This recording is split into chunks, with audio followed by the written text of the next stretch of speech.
మన గ్రామంలో ఉన్న రైతులందరూ ఈ పంట పెట్టుబడి సహాయాన్ని సద్వినియోగం చేసుకోవాలని కోరుతున్నాను. కనీసం 20 రోజులు పనిచేసిన భూమి లేని వ్యవసాయ కూలి కృషాల మీద మన గ్రామ సభ జరుగుతుంది. అందులో ఒకటి ఇంద్రమ్మ ఆత్మీయ భరోసా, రెండోది రైతు భరోసా, 3 కొత్త రేషన్ కార్డులు, 4 ఇంద్రమ్మ ఇండ్లు. ఈ 4 గుర్తించడం జరిగింది. ఇల్లు కట్టుకునేందుకు స్థలం ఉన్న వారిది ఒక జాబితాగా స్థలం అందరికీ కొత్త రేషన్ కార్డుల పంపిణీకి ఏర్పాట్లు చేస్తున్నాం. మీ సేవ ద్వారా రేషన్ కార్డు సెక్రటరీ గారికి, వేదిక మీద ఉన్నటువంటి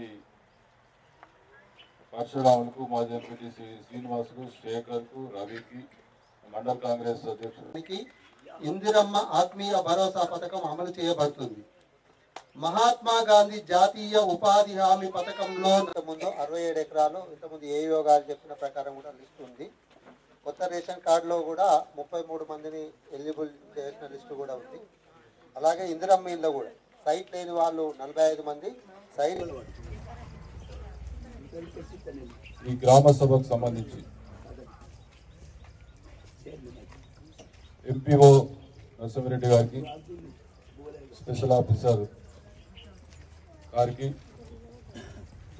డిప్యూటీ తహసీల్దార్ గారికి, పంచాయత్ సెక్రటరీ గారికి, వేదిక మీద ఉన్నటువంటి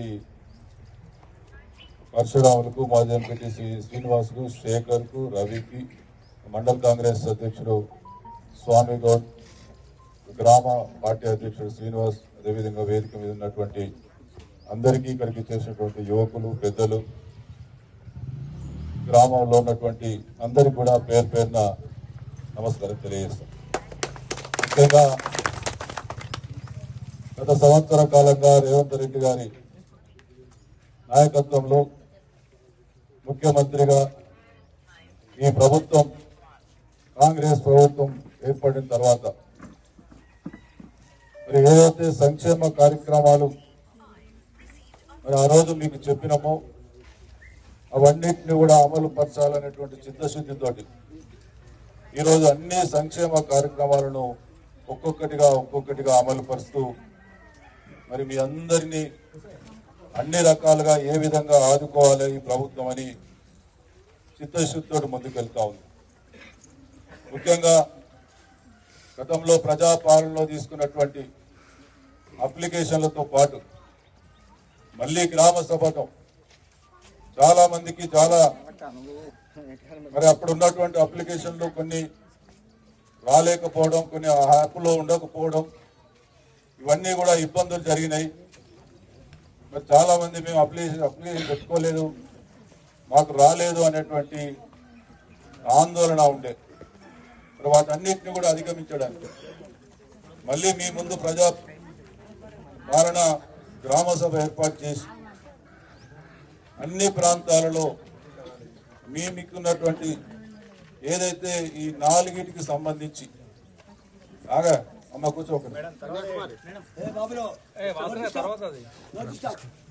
అన్నిటికి సంబంధించి పూర్తి స్థాయిలో అప్లికేషన్లు మళ్ళీ తీసుకొని ఈ గ్రామ సభలో తీసుకోవడమే కాకుండా ఒకవేళ ఎవరైనా ఊర్లలోకి వెళ్ళినా ఏదైనా ఇబ్బందులని ఈ 2-3 రోజులు కనుక అందుబాటులో లేకపోయినా మీ పంచాయత్ సెక్రటరీ మీకు అందుబాటులో ఉంటుంది.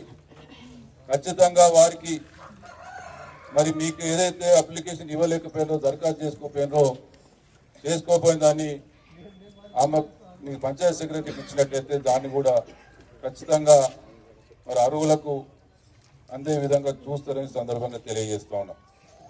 ముఖ్యంగా రైతు భరోసా, గతంలో రైతు బంధు అని ఇచ్చేటోళ్ళు మన కాంగ్రెస్ ప్రభుత్వం రాకముందు.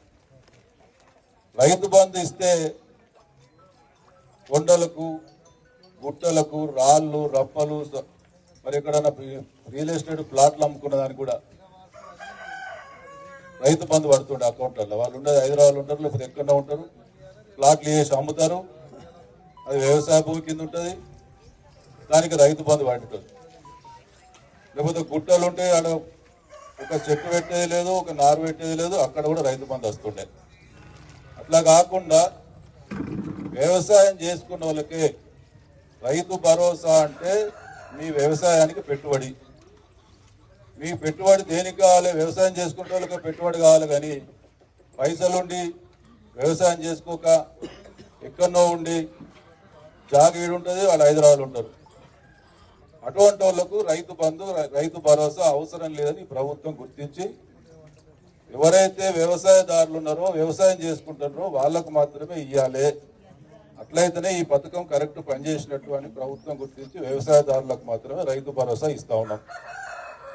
దీన్ని కూడా కొంతమంది గతంలో అలవాటు పడ్డోళ్ళు ఓడుగుడ్డి మీద ఈకలు వీకినట్టు అందరికి ఇస్తలేరు, వాళ్ళకి ఇస్తలేరు, వీళ్ళకి ఇస్తలేరు అని చెప్పి మాట్లాడుతూ ఉన్నారు. కాబట్టి మీకు అర్థమైతే సరిపోతుంది. భూమి పెట్టుబడి కోసం కొనుక్కొని బాగా పైసలుండి వ్యాపారం చేసుకుంటాడు, ఉద్యోగం చేసుకుని ఇక్కడ హైదరాబాద్లో ఉండటానికి ఇక్కడ భూమి ఉంటే ఆ భూమి వ్యవసాయం చేసుకోవడానికి పైసలు ఇచ్చడం అవసరమా? అవసరమా లేదా? మీకు తెలుసు కదా, వ్యవసాయం చేసేవాడికి పైసలు ఇచ్చడం అవసరం. కాబట్టి అది ప్రభుత్వం కేవలం వ్యవసాయం ఏదైతే జరుగుతుందో వాటికి మాత్రమే ఇలా రైతు భరోసా ఇస్తా ఉన్నాం. దీనికంటే ముందు కూడా సన్నాలకు బోనస్ ఇచ్చినాం, రుణమాఫీ చేసినాం. ఇట్లా రైతులు ఏ విధంగా ఆదుకోవాలనేటువంటి చిత్తశుద్ధితో ఇలా ప్రభుత్వం పనిచేస్తా ఉంది. అదేవిధంగా ఇంద్రమ్మ ఆత్మీయ భరోసా, సరే భూమి వాళ్ళకు వ్యవసాయ పెట్టుబడికి ఇస్తాం, అసలే భూమిలో ఉన్న సంగతి ఏంది? కాబట్టి గతంలో అసలే భూమి లేని వాళ్ళని ఒక్కనాడు కూడా పట్టించుకున్న దాఖలాలు లేవు. భూమి లేని వాళ్ళని కూడా మీరు ఉపాధి హామీ పథకం కింద 2003-2004 అంటే సంవత్సరం కింద 2023-2024 అంటే ఒక మొన్న ఏసంగిలా ఒక 20 రోజులు ఉపాధి హామీ పథకం కింద మీరు పనిచేసినట్టయితే తప్పకుండా మీరు భూమి లేని వ్యవసాయదారులు ఉపాధి హామీ కింద ఉంటారు. కాబట్టి మీకు 12,000 రూపాయలు ఇవ్వడానికి ఇవాళ ఇంద్రమ్మ ఆత్మీయ భరోసా ద్వారా ఆదుకుంటారు.